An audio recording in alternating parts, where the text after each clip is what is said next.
They attempted to wipe me out. Not with propaganda, not with politics, but with a drone strike. A NATO MQ-9 Reaper locked onto my convoy, Hellfire missiles at the ready. That evening, I was destined to die. But fate and one swift decision saw me otherwise. What transpired shook the world. 17 days ago, the world nearly lost a sitting African president. Not to natural causes, not to an accident, but to an assassination attempt carried out with precision military technology. And the shocking part is, we have proof.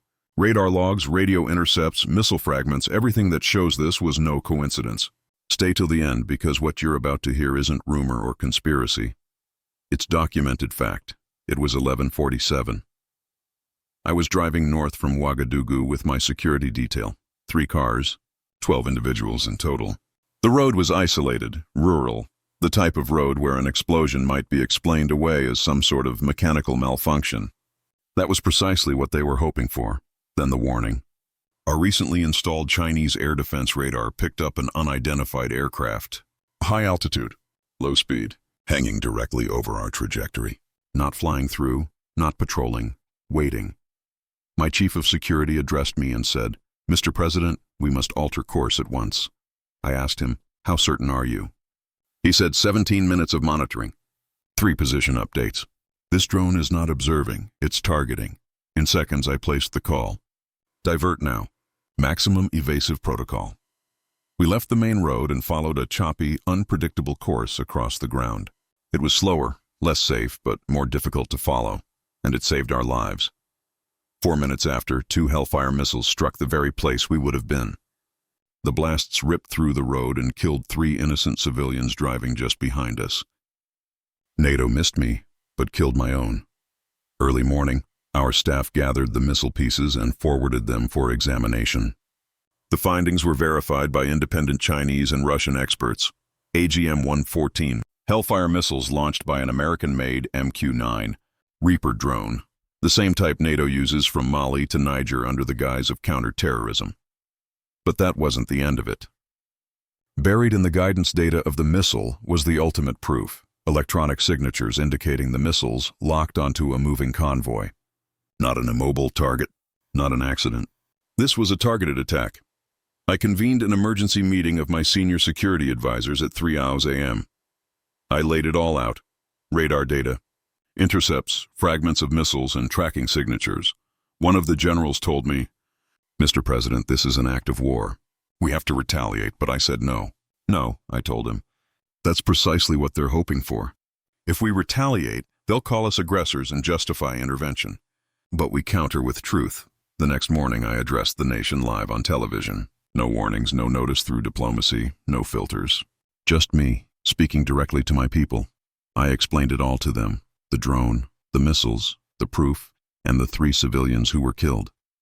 And then I declared, 17 days ago NATO attempted to kill me. Not because I was a terrorist, not because I was a threat to peace, but because I defied orders. Because I preferred sovereignty to submission. Because I created alliances they didn't sanction. They attempted to assassinate me with the very drones they say are keeping Africa safe from terrorism. They employed the very same weapons of supposed peacekeeping to kill a president. 3 innocent Burkina nationals were killed that evening. Their offense was being in proximity to where NATO believed I was. The response was quick and furious. In a matter of hours, the video had 10 million viewers. 50 million by the end of the day. In just a week, the video had been viewed by more than 200 million.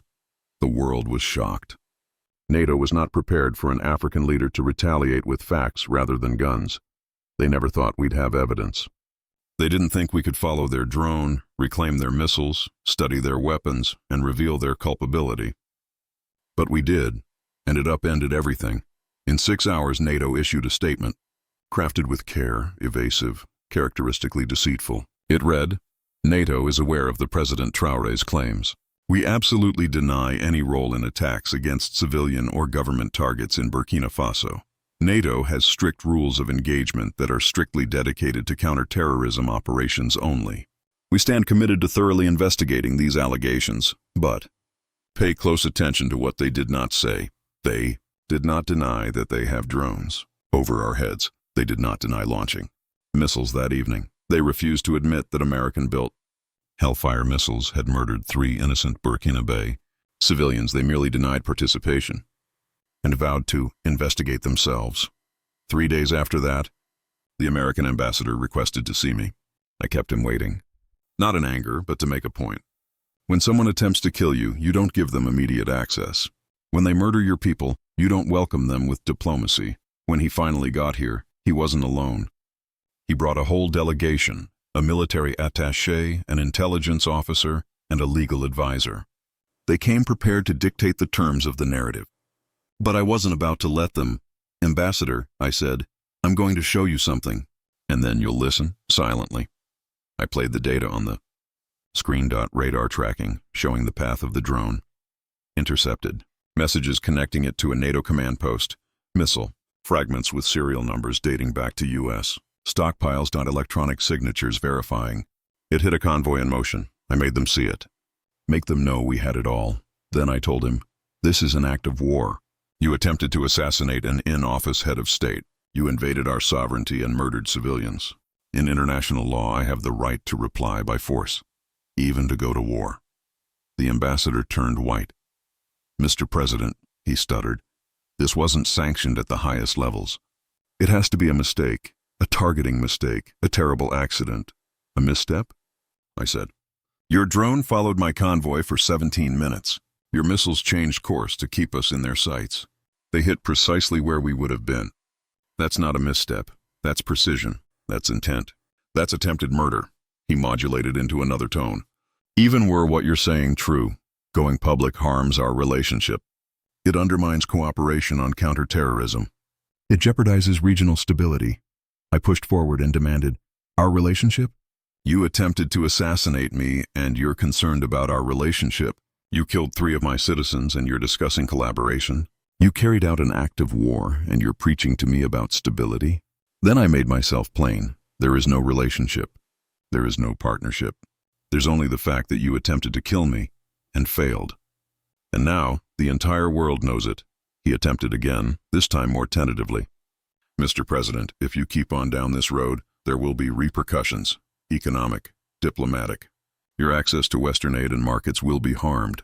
I genuinely smiled. The threat seemed ludicrous after all that transpired. Thank you for trying to murder me with a drone strike, I said. And now you're threatening me with sanctions? You killed my people and you're cautioning me on trade? You used an act of war and you're threatening aid cuts. You've already gone with your last card and lost. Once you know a person will kill you, their other bluffs are no good. The session concluded without a resolution, an apology, a way forward. Only the bitter reality that NATO had attempted to assassinate an African head of state, failed and gotten caught. But then came the aftermath, which transformed one botched assassination into a worldwide tipping point. Within 72 hours of my public statement, 17 African countries issued statements of solidarity, not empty diplomatic phrases, actual strong condemnations. They called for investigations, accountability, and transparency. The African Union held a special emergency session. They issued a statement denouncing the attack, established a commission to probe NATO activities in Africa, and called for full transparency on drone attacks and civilian victims. But the most stunning aspect wasn't in writing. It was in deed. African countries began calling for NATO to leave. Not nicely, not incrementally. They asked them to leave. Mali kicked out French troops. Niger terminated security partnerships. Chad shut down Western facilities. Senegal put military cooperation on ice. Nation after nation, each one of them, spoke to the West and said, leave. Their motive was straightforward. If NATO would attempt to kill President Traoré for upholding sovereignty, who was safe?